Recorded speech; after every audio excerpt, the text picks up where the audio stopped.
simple safety devices have saved many lives. If lockout tagout is a part of your job, you need to know and follow some essential steps. You never know when that information will come in handy.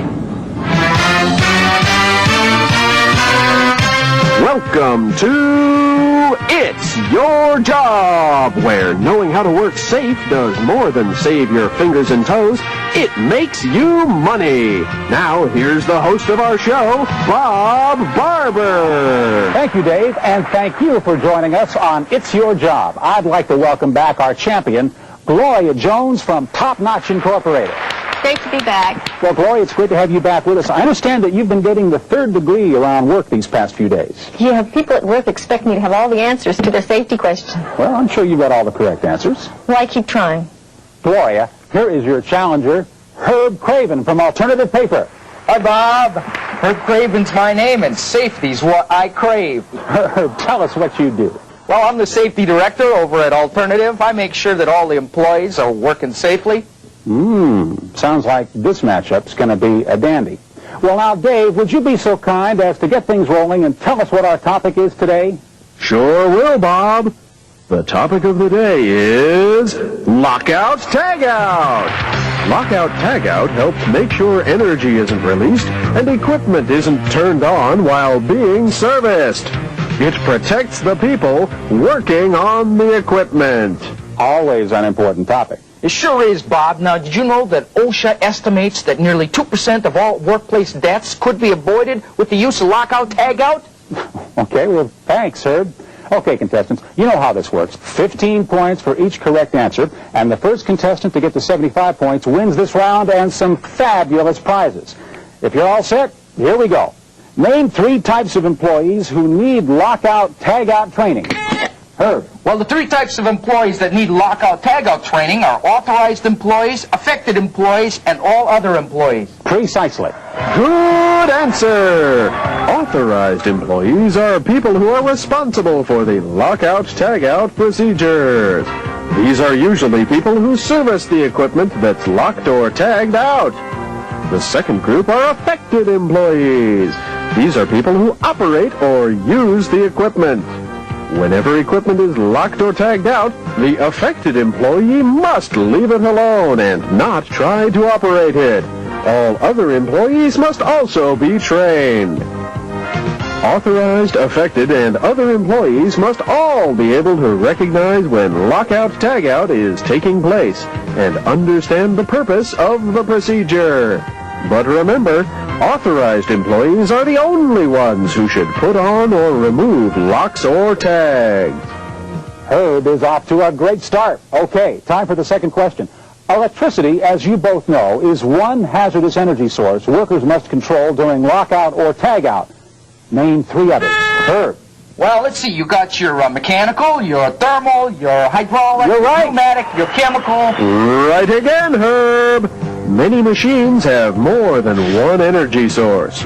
During lockout-tagout, electricity must be controlled to prevent accidental startup.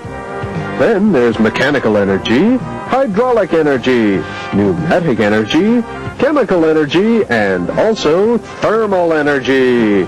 Each energy source must be controlled during lockout or tagout. Looks like Herb's off to a quick start with 30 points. Here's question 3.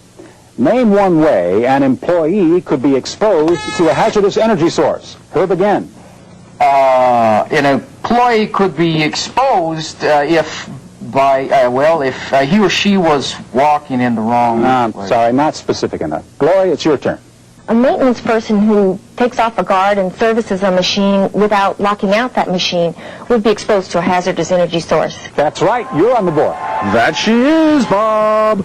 Employees can avoid exposure to hazardous energy by locking or tagging out machines when guards are removed for servicing or any time they'll be in contact with the point of operation. Never bypass interlock mechanisms and don't adjust equipment during the normal cycling when this is not a normal production procedure. Don't get lazy and skip lockout. It could save your life.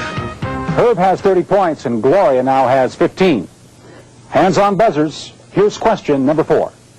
What is the last step of the lockout-tagout procedure? Herb, you've got that fast hand again. The last step of the lockout-tagout process is to verify the isolation of the energy. That's right, Herb. Exactly. Before starting servicing, maintenance workers need to make sure that machines or equipment can't be turned on, and that all the various kinds of energy have been released. For instance, you may need to visually check the pressure in pipes and look to be sure that any equipment that could fall is lowered. Looks like Herb is on a roll. He's got 45 points. Gloria's got 15. Time to make your move. Here's the next question.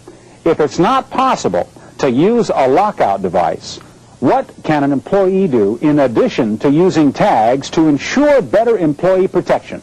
Gloria. The employee who installs the tag, No, sorry, Herb. Yep, Bob, one of the things an employee can do is to remove and isolate a circuit element. Well, that's right, Herb. Good answer. An employee can also block a controlling switch or open an extra disconnecting device. But remember, machines sometimes need to be tested or repositioned during servicing. So make sure these methods don't interfere with maintenance or repair. Way to go, Herb. You've now got 60 points. One more correct answer, and you win this round. Gloria, you've got to get that buzzer hand going. You're way behind. You've only got 15 points.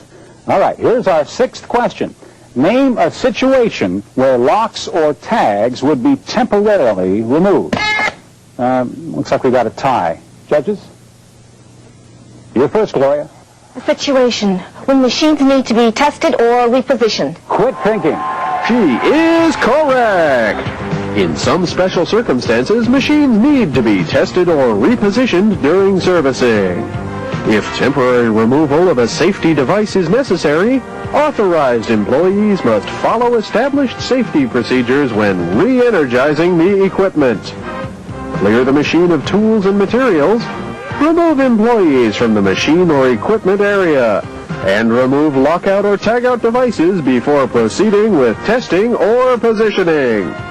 But when it comes time to continue servicing, make sure to reapply lockout or tagout devices.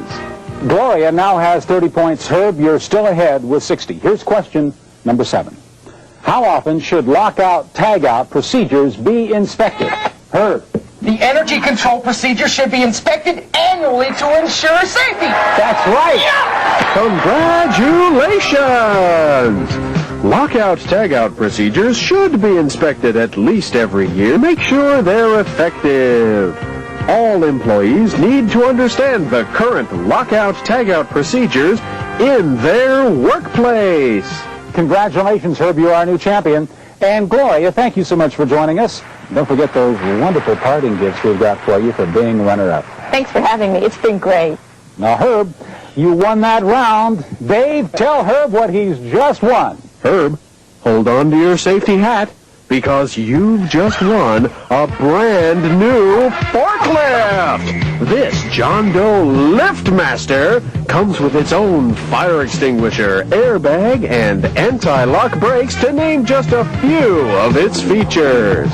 How about that, Herb? I don't know what to say. I have always wanted the LiftMaster. That baby can do just about anything, you know? That's great, Herb. You know, it looks like you sure know your safety stuff, but these are just some of the important aspects of lockout, tagout. Dave, do you have any parting words of wisdom for our audience? Sure do, Bob. The lockout, tagout procedure can only be effective when it is followed. Be sure you fully understand your company's procedure and review your company's written lockout, tagout program on a regular basis. Employees need to know what to do when lockout, tagout extends across shifts. The crew that's leaving usually has to go through a formal procedure with the incoming crew to transfer lockout, tagout responsibility. Another important thing to remember is that employees should keep their eyes open for worn out or broken devices. If you notice such a device, report it to your supervisor immediately. Lockout locks must not be used for any purpose other than lockout. For instance, don't use a lockout lock on your locker. Think of your locks and tags as personal protective equipment. Remember, your life depends on them. Thanks, Dave. And I want to thank our contestants for being on It's Your Job. And remember to always play it safe. We'll see you next time.